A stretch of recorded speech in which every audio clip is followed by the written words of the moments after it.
بسم اللہ الرحمن الرحیم، السلام علیکم ورحمۃ اللہ وبرکاتہ۔ شیخ خالد الحبشی کا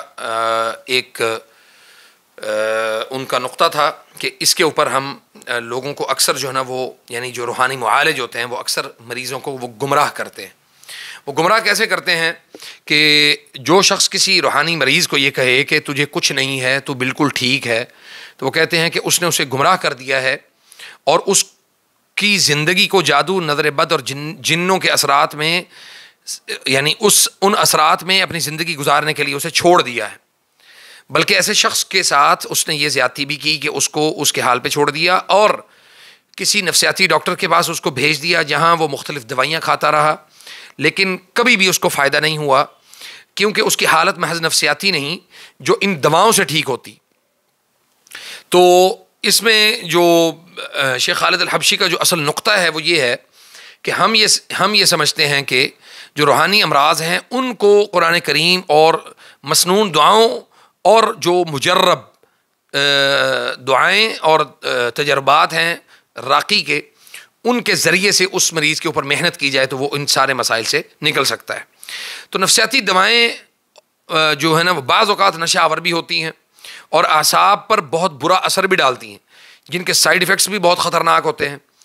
تو اس حوالے سے یہ ضروری ہے کہ ایسے مریض کی جو صحیح معنوں میں تشخیص ہے وہ ہونا ضروری ہے، اور بعض اوقات یہ ہوتا ہے کہ یہ دوائیں ان کو فائدہ بھی دیتی ہیں، لیکن روحانی مریض کے لیے صرف دوائیں درد کو روکنے کی غرض سے ہوتی ہیں، اور یہ دوا کی طرح کی ہوتی ہیں، یعنی دوا کی مانند ہوتی ہیں، صرف ان علامات کو دباتی ہیں، مسئلے کو جڑ سے ختم نہیں کرتی۔ تو یہاں پہ بہت سارے ایسے ہمارے پاس بھی جو مریض ہیں وہ ایسے مریض بھی آئے ہیں جن کے تقریباً 7 سال ہو گئے، 8 سال ہو گئے۔ ان کا علاج جو ہے نا وہ ہم نے کیا بفضل اللہ، اللہ تعالیٰ نے ان کی وہ دوائیں بھی چھڑوائیں اور ان کو اللہ تعالیٰ نے اس بیماری سے بھی بہت محفوظ انداز میں اللہ تعالیٰ نے ان کو نکالا بھی۔ تو یاد رکھیں کہ جب ہم یہ چیزیں کسی بھی ایسے مریض کے اوپر اپنے یعنی کوئی بھی راقی معالج کے طور پہ علاج کے طور پہ اس کے ساتھ وہ کر رہا ہے تو اس کو ان تمام چیزوں کو دیکھنا اس کا بہت ضروری ہے۔ مثال کے طور پہ بعض لوگ جو ہیں وہ کسی ایسے ایک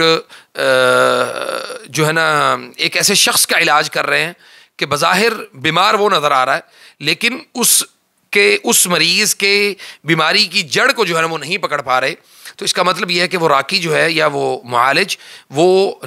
اناڑی ہے، وہ نادان ہے اس مسئلے میں کہ اس کو اس بات کا اندازہ ہی نہیں کہ یہ موروثی سحر ہے، وراثتی جادو ہے، یا اس کے ماں باپ کی طرف سے منتقل ہوا ہے، یا بہن بھائیوں کی طرف سے،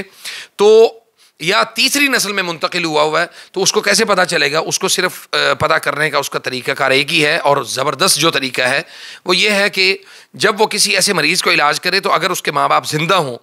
تو ان ماں باپ دونوں میں سے کسی ایک یا دونوں کو ساتھ علاج میں شامل کرے،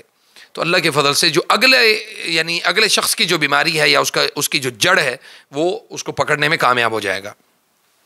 اور اگر وہ صرف ایک مریض کے اوپر ہی علاج کو فوکس کرتا ہے تو اس میں اس کے لیے بہت ساری چیزیں جو ہے نا وہ نقاط باقی جو ہے نا وہ نہیں رہیں گے جس سے اس کو علاج کرنے میں فائدہ ہو سکتا ہے۔ ایک تو ہمارا یہ موضوع تھا، اور دوسرا جو ہے نا یہ موضوع ہے کہ کن طریقوں سے معلوم کیا جا سکتا ہے کہ کس نے آپ کو نظر بد لگائی ہے۔ اکثر لوگوں کا یہ سوال بھی ہوتا ہے کہ یہ نظر جو ہے نا وہ فلاں شخص کی لگی ہو سکتی ہے یا کیسے پتہ چلے گا؟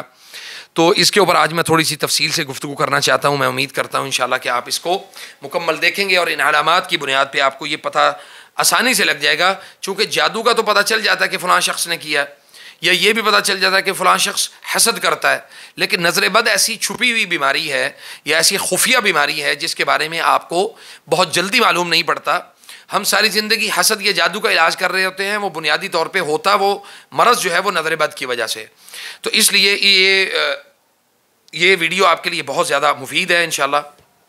اور اس کو آپ نے اچھے طریقے سے مکمل دیکھنا ہے۔ اس میں یہ ہوتا ہے کہ یعنی آپ کا گمان کیا ہے، آپ کا گمان کیا ہے کہ آپ کو کس کی نظر لگ سکتی ہے۔ علامات ہیں،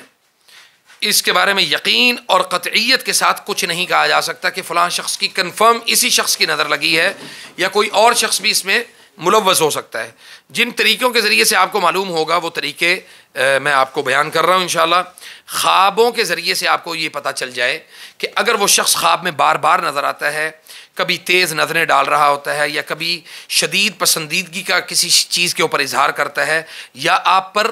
حملہ کرتا ہے خواب کے اندر، یا آپ کو نقصان پہنچانے کی کوشش کرتا ہے، یا خواب میں آپ کے پیچھے بھاگتا ہے یا پیچھا کرتا ہے، تو اس کا مطلب یہ ہے کہ وہ اس شخص کی نظر لگی ہو سکتی ہے۔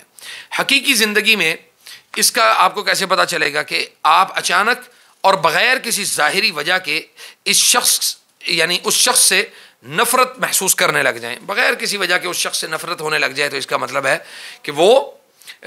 اس کی آپ کو نظر لگی ہو سکتی ہے، حالانکہ وہ آپ کا قریبی یا محبوب شخص ہو سکتا ہے، آپ کا بہت قریبی دوست بھی ہو سکتا ہے۔ آپ نے اس کے ساتھ بیٹھنا مطلب آپ نہ اس کے ساتھ بیٹھنا چاہتے ہیں، نہ بات کرنا چاہتے ہیں، نہ اس کے ساتھ کوئی سفر کرنا چاہتے ہیں، تو اس کے ذریعے سے بھی آپ کو یہ پتہ چل جاتا ہے بظاہر اس نے آپ کو کوئی نقصان نہیں دیا، لیکن اس شخص کی نظر بھی لگی ہو سکتی ہے۔ اچھا جی، اس کے بعد یہ ہوتا ہے کہ جب آپ اس سے ملتے ہیں بغیر کسی واضح وجہ کے، آپ کو اس سے ملنے پر دل میں تنگی اور جسم میں تھکاوٹ محسوس ہو۔ جب آپ اس کو ملیں تو آپ محسوس کریں کہ آپ بیزار ہو چکے ہیں اور جلد سے جلد آپ اس شخص سے دور جانے کی کوشش کرتے ہیں۔ اسی طرح رقیہ شرعیہ کے دوران یا جب ان موضوعات پر بات ہو رہی ہو، اب یہ کیا ہوتا ہے کہ اکثر لوگ یہ کہتے ہیں کہ جی ہم اس موضوع پر جب بات کرتے ہیں نظر بد، مثال کے طور پہ کوئی 4 مریض میرے پاس یہاں پہ بیٹھے ہوں تو میں کسی موضوع کے اوپر گفتگو کر رہا ہوں، کوئی بھی موضوع ہو سکتا ہے، تو اس موضوع کے دوران ہونے والی علامات یا یہ جو 4 اشخاص بیٹھے ہیں ان کے اندر کسی بھی قسم کی ان علامات جن کو میں بیان کر رہا ہوں اس کی وجہ سے ان کے اوپر تاثیر جو ہے نا وہ ظاہر ہونا شروع ہو جاتی ہے، تو اس طریقے سے بھی آپ کو پتہ چل جاتا ہے کہ فلاں شخص کی نظر لگی ہو سکتی ہے۔ اچھا جی، اس شخص کا خیال اچانک ذہن میں آ جائے بغیر کسی وجہ کے، تو اس کا پھر آپ کو یہ کنفرم ہو جاتا ہے کہ یہ شخص کی نظر لگی ہو سکتی ہے۔ اور اس میں اکثر لوگ یہ کہتے ہیں کہ بھائی کسی بندے کو ہم بار بار سوچیں یا سوچنے یا وسوسے کی وجہ سے بھی اس شخص کی نظر لگی ہو سکتی ہے، تو ایسا نہیں ہے، بلکہ وہ شخص آپ کے سامنے حقیقی طور پر آپ کو نظر لگانے والا ہوتا ہے، جو علامات میں نے پیچھے بیان کی ہیں۔ اچھا جی، حقیقت میں یہ ہوتا ہے کہ وہ آپ کی کسی چیز کا خواہش مند ہوتا ہے۔ مثال کے طور پہ کوئی لڑکا جس سے رشتے کا انکار کر دیا گیا ہو، مگر وہ ابھی بھی اس ضد میں ہو کہ بھئی میں جو ہے نا مجھے یہ چیز حاصل کرنی ہے، اگر وہ اس ضد میں آ جاتا ہے تو اس وجہ سے بھی آپ کو نظر لگ سکتی ہے۔ یا آپ نے کوئی دنیاوی چیز حاصل کی ہو جس پر وہ نظر رکھ کے بیٹھا ہو، جیسے کوئی ترقی ہے یا کوئی مقام ہے یا کوئی اللہ تعالیٰ نے آپ کو بہترین کامیابی سے ہمکنار کیا ہے، کسی ایسی جگہ پر اللہ تعالیٰ نے آپ کو کھڑا کر دیا جس کی وجہ سے آپ کے اوپر اللہ تعالیٰ کے احسانات بہت زیادہ ہیں، اللہ کی کرم نوازی بہت ہے۔ مثال کے طور پہ اس میں یہ بھی ہو سکتا ہے کہ آپ کا اخلاق بہت اچھا ہے، تو وہ آپ کے اخلاق کو لوگوں میں بیان کرتا ہے کہ جی وہ جی زبان کا بڑا تیز ہے یا چاپلوسی کرتا ہے یا زبان میں وہ بڑی تیزی دکھاتا ہے، تو یہ ساری علامات ہو سکتی ہیں، اور اللہ تعالیٰ ہی بہتر جاننے والا ہے اور سب سے زیادہ حکمت والا ہے۔ فجزاکم اللہ خیر، والسلام علیکم ورحمۃ اللہ وبرکاتہ۔